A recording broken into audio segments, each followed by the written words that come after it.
अस्सलाम वालेकुम। हमने स्टार्ट की थी एंटीबायोटिक्स। एंटीबायोटिक्स जो हैं हमने उसमें mainly cell wall synthesis inhibitors पढ़ ली हुई थी सारी।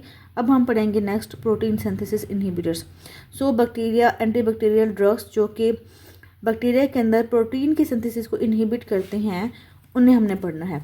इसमें कौन कौन सी ड्रग्स आती हैं? इसमें आते हैं aminoglycosides, tetracyclines, macrolides, chloramphenicol, clindamycin, linezolid और स्टेप्टोग्रामिन्स। जो मोस्ट इम्पॉर्टेंट इसके अंदर टॉपिक है वो है अमाइनोग्लाइकोसाइड आपका, टेट्रासाइक्लिन्स, मैक्रोलाइड्स और क्लोरामफेनिकोल। इनके बारे में यूक्यूज आते हैं और ये मोस्ट इम्पॉर्टेंट टॉपिक्स में से हैं। सो अगर आपने याद करना है कि किस तरह से इनके नाम याद करें तो आप याद कर सकते हैं at MC, at medical college. ये से aminoglycoside, tetracycline, macrolide, chloramphenicol. Okay जी, अब इनका मैकेनिज्म ऑफ एक्शन क्या है? बैक्टीरिया जो है वो प्रोटीन सिंथेसाइज करता है बाय प्रोसेस जिसे हम कहते हैं कि DNA को कन्वर्ट करता है इनटू RNA, और RNA जो है उसके बाद प्रोटीन बनाती है। RNA जो है वो मैसेंजर RNA बनाएगी, मैसेंजर RNA से रीडिंग होगी और प्रोटीन की सिंथेसिस हो जाएगी। बैक्टीरिया जब DNA को RNA में कन्वर्ट करती हैं तो इसको हम कहते हैं ट्रांसक्रिप्शन, और जब RNA मैसेंजर RNA जो कन्वर्ट होता है प्रोटीन के अंदर उसे हम कहते हैं ट्रांसलेशन। सो जो प्रोटीन सिंथेसिस इनहिबिटर्स के ड्रग्स हैं सारी की सारी वो मेनली ट्रांसलेशन को जो है ना वो इनहिबिट कर रही होती है। इस प्रोसेस को जो है वो स्टेप को जो है वो इनहिबिट करती है। अगर हम बात करें ट्रांसक्रिप्शन की तो ट्रांसक्रिप्शन को जो है वो सिर्फ और सिर्फ एक ड्रग ऐसी है जो कि इनहिबिट करती है। मेनली DNA RNA में कन्वर्ट होता है बाय एन एंजाइम से हम कहते हैं RNA पॉलीमरेज। सो रिफाम्पिन जो है वो टारगेट करती है RNA पॉलीमरेज को, इसको इनहिबिट करती है, और इनहिबिट करने की वजह से जो है DNA RNA में कन्वर्ट नहीं होता। सो रिफाम्पिन का जो है वो मैकेनिज्म ऑफ एक्शन ये है। हम इसको पढ़ेंगे रिफाम्पिन को एंटी ट्यूबरकुलोसिस ड्रग्स के अंदर, लेकिन फ़िलहाल हम पढ़ते हैं जो इसके अंदर ड्रग्स हैं। एज वी नो के मैसेंजर RNA जो है उस की रीडिंग होनी है, उससे प्रोटीन की सिंथेसिस। ओके जी, अब हम देखते हैं कि किस तरह से जो है वो कितने स्टेप्स होते हैं प्रोटीन सिंथेसिस में और कौन सी ड्रग्स किस स्टेप को इनहिबिट कर रही होती है। वी ऑल नो कि मैसेंजर RNA ने आना है, ठीक है। मैसेंजर RNA के साथ राइबोसोम अटैच होगा। इसके दो सब यूनिट अटैच होते हैं, पहले 30S बाइंड होता है मैसेंजर RNA के साथ, फिर 50S बाइंड होता है। इसे हम कहते हैं जब ये दोनों अटैच हो जाते हैं इसे हम कहते हैं इनिशिएशन कम्प्लेक्स बन गया हुआ है। सो इनिशिएशन कम्प्लेक्स पे अगर कोई ड्रग एक्ट करती है उसमें कौन कौन सी ड्रग्स आती हैं? उसमें आती हैं अमाइनोग्लाइकोसाइड और लाइनोजोलिड, ठीक है। ये इनिशिएशन कम्प्लेक्स को नहीं बनने देती। अगर थोड़ा सा मैं आपको रिवाइज करवा दूं कि किस तरह से जो है वो बनता है। अगर ये मैसेंजर RNA है सपोज करें, ठीक है, इसके पास कोड है। कौन सा कोड है? प्रोटीन को सिंथेसाइज करने के लिए 30S ने बाइंड किया, 50S ने बाइंड किया, ट्रांसफर RNA जो है वो लेकर आया amino acid group. Amino acid group ला के इसने जो पेप्टाइड बॉन्ड बन रहा था, ठीक है, अमाइनो एसिड से, अमाइनो एसिड से, उसके साथ अपना अमाइनो एसिड ग्रुप जो है वो दे दिया। इस तरह से प्रोटीन की सिंथेसिस हो गई है। अगर किसी तरह से हम 30S को रोक दें जिसने इनिशिएशन कम्प्लेक्स बनाना है, या फिर हम 50S को रोक दें जिसने पेप्टाइड बॉन्ड बनाना है, दोनों सूरत हाल में प्रोटीन की सिंथेसिस नहीं होगी। सो कौन कौन से स्टेप्स होते हैं? सबसे पहले स्टेप होता है इनिशिएशन कम्प्लेक्स बनता है, फिर उसके बाद ट्रांसफर RNA ऐड होता है, और उसके बाद हमारे पास पेप्टाइड बॉन्ड्स बनती हैं। उसके बाद जो है वो एग्जिट साइड से ट्रांसफर RNA जो है वो चला जाता है, जिसे हम कहते हैं ट्रांसलोकेशन। सो 3 स्टेप्स पे मुख्तलिफ जगह पे जो है वो एक्ट कर रही हैं डिफरेंट ड्रग्स। लेकिन मेन जो याद रखने वाली चीज़ है वो ये कि 30S के साथ कौन से बाइंड करती हैं ड्रग्स और 50S के साथ कौन सी बाइंड करती हैं ड्रग्स। अगर आपने याद रखना निमोनिक्स बनाना है तो आप इस निमोनिक बना लें, बहुत ही आसान है। आपने याद करना है एट 30, बहुत इजी निमोनिक है, ठीक है। एट 30 A से अमाइनोग्लाइकोसाइड्स, T से टेट्रासाइक्लिन। मज़ीद अगर डिटेल से जाएँ तो मेनली टेट्रासाइक्लिन ट्रांसफर RNA को ऐड नहीं होने देती, लेकिन दोनों बाइंड करते 30S के साथ ही हैं। ओके, अब इसके अलावा जो ड्रग्स होंगी वो बाइंड करेंगी 50S के साथ, और 50S के साथ बाइंड करने के बाद ट्रांसलोकेशन नहीं होने देंगी और पेप्टाइड को अटैच नहीं होने देंगी, ऐड नहीं होने देंगी। अगर याद करनी है आपने ड्रग्स, इसकी निमोनिक बहुत आसान है, वो है MC50।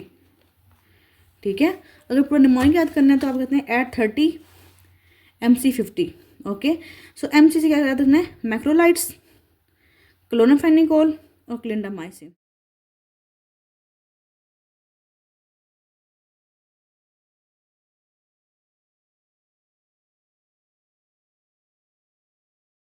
ओके जी, अब हम पढ़ेंगे वन बाय वन ग्रुप जो हैं इसके, वो कौन कौन से हैं। सबसे पहले हम बात करते हैं अमाइनोग्लाइकोसाइड्स की।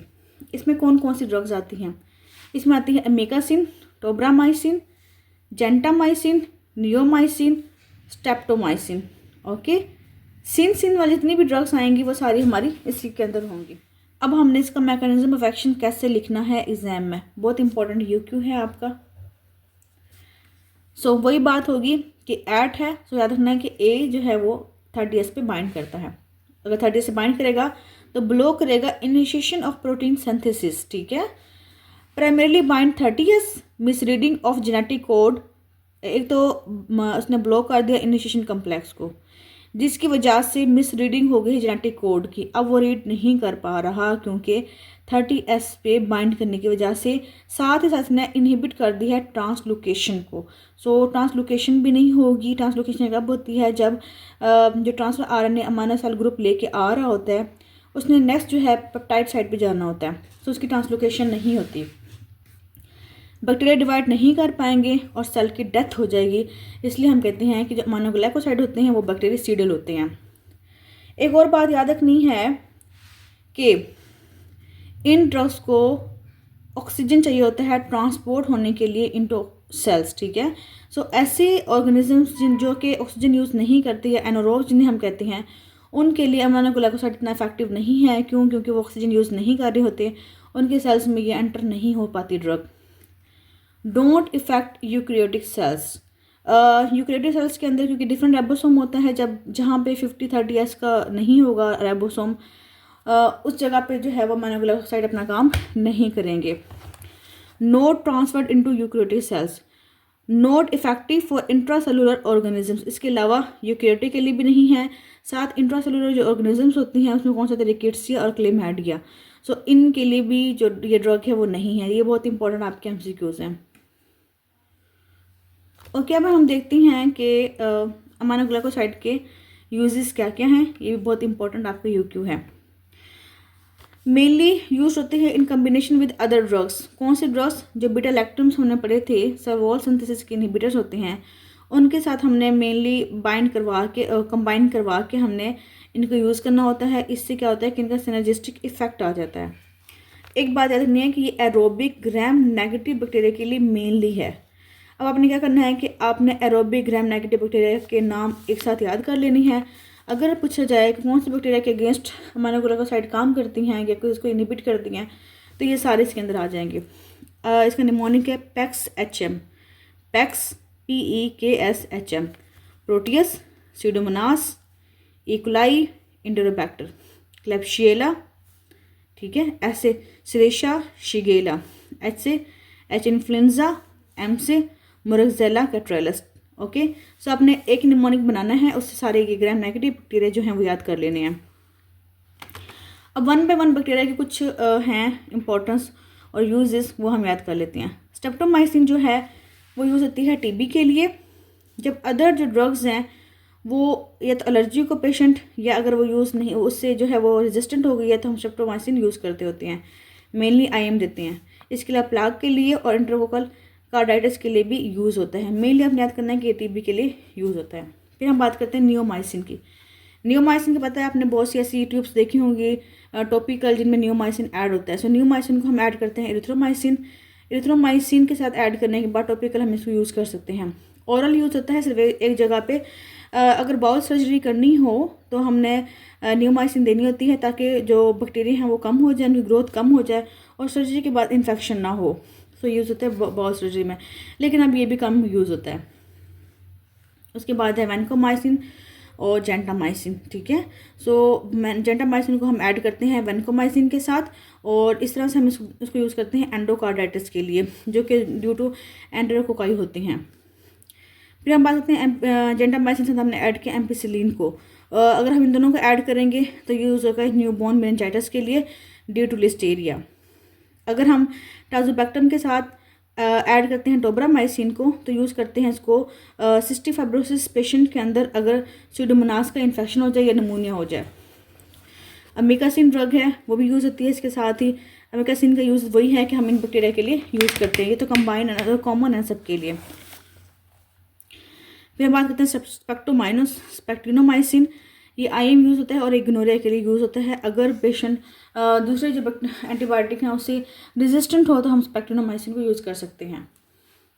बहुत ही इंपॉर्टेंट आपका यूक्यू आ रहा है कि रेजिस्टेंस किस तरह डेवलप होती है अमाइनोग्लाइकोसाइड की। सो अमाइनोग्लाइकोसाइड से जो ड्रग्स होती हैं उनके अगेंस्ट बैक्टीरिया ने अब क्या कर लिया है कि इंजाइम्स बना लिए हैं, जिसकी वजह से अमाइनोग्लाइकोसाइड को मॉडिफाई कर दिया है। जैसे ही अमाइनोग्लाइकोसाइड जेक्सपोज के अमीकासिन हमने दी है तो बैक्टीरिया को पहले से पता है कि अमीकासिन मेरे पास आ गई है, तो उसने मॉडिफाइंग इंजाइम्स बना लिए हैं। तो बैक्टीरिया हैव इंजाइम्स जो कि मॉडिफाई करते हैं ड्रग स्ट्रक्चर को। जब मॉडिफाई स्ट्रक्चर हो जाएगा तो वो 38 से बाइंड ही नहीं करेगा।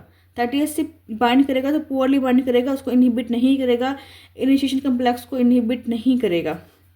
ये कैसे होता है कि उसने या तो फिर फास्फोराइलेशन करवा ली है बाकाइनेज एंजाइम से, या एडिनाइलेशन करवा ली है, या एसिटाइलेशन करवा ली, कोई ना कोई ड्रग के अंदर चेंजेस करवा ली हैं जिसकी वजह से उसका जो रेजिस्टेंस बन गया हुआ है। तो ये इंपॉर्टेंट यूक्यू भी है आपका और इम्पॉर्टेंट एमसीक्यूज भी है। अब एक बहुत ही इम्पोर्टेंट, बहुत ही ज़्यादा इम्पोर्टेंट जो है वो एडवर्स इफ़ेक्ट्स आ रहे हैं इसके, जो कि बार बार आपके एग्ज़ाम्स में पूछे जाते हैं। सो क्या क्या है इसमें है मेनली ऑटोटॉक्सिसिटी। ऑटोटॉक्सिसिटी जो है वो बहुत ज़्यादा टॉक्सिक नेचर की होती है। इवन पेशेंट को डेफनेस हो जाती है। पेशेंट आपके पास आता है, कह रहा है कि मैंने इंजेक्शन लगवाए हैं या मैंने ड्रग ली है फला इन्फेक्शन के लिए, लेकिन अब मुझे सुनाई नहीं देता। ऐसे बहुत से पेशेंट आ रहे होते हैं आपके पास। मेनली क्या करते हैं कि ये ड्रग जो है वो टॉक्सिक है टू 8th क्रेनियल नर्व, जिससे हेयरिंग लॉस होती है और बैलेंस प्रॉब्लम्स हो जाती है और ये इरिवर्सिबल होती है। सेकंड जो मोस्ट इंपॉर्टेंट है इसकी टॉक्सिसिटी वो है नेफ्रोटॉक्सिसिटी। एक्यूट ट्यूबुलर नेक्रोसिस करवाती है, क्रिएटिनिन का लेवल बढ़ जाता है और 5 to 10% of drug taken up by PCT. Proximal convoluted tubule जो होता है किडनी का, वहाँ पे ये 5 to 10% ड्रग जो है वो ले ली जाती है, जिसकी वजह से ये टॉक्सिसिटी करवाती है। सो autotoxicity, nephrotoxicity very very important. इसके लिए प्रेगनेंसी के में ये सेफ़ नहीं है क्योंकि फिटस के अंदर रीनल और ऑटोटॉक्सिसिटी करवाती होती है। एक बहुत इंपॉर्टेंट साइड इफ़ेक्ट जो है वो है न्यूरोमस्कुलर ब्लॉकेड। ये कम है लेकिन करवाएगा तो बहुत सीवियर किस्म का होगा।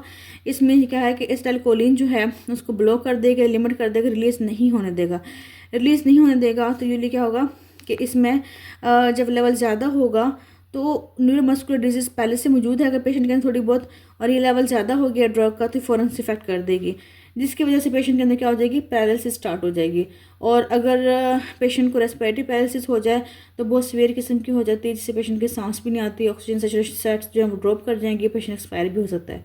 सो हम अगर आप मतलब पेशेंट की इंडिकेशन है कि देनी ही देनी लाजमी, तो उस केस में हम बाज़ वक्त मॉनिटरिंग भी करते हैं। तो प्लाज्मा लेवल्स के अंदर पेशेंट के ड्रग की मॉनिटरिंग करके हमने पेशेंट को देनी होती है।